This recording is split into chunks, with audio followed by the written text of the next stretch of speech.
chair, esteemed delegates. Some call it idealism, we call it following the rules, a quite radical notion these days.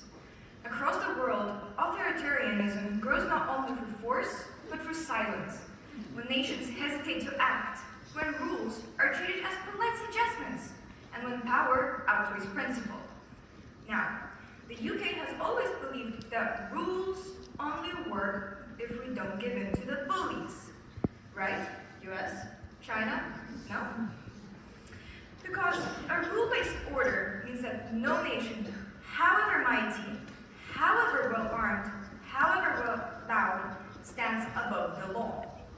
To uphold that principle, we believe in what we call a three-pillar intervention, starting with awareness, to see the threat before it strikes, education, to build resilience through knowledge, and finally, punching, because sometimes the only language bullies understand is a firm hit to the face.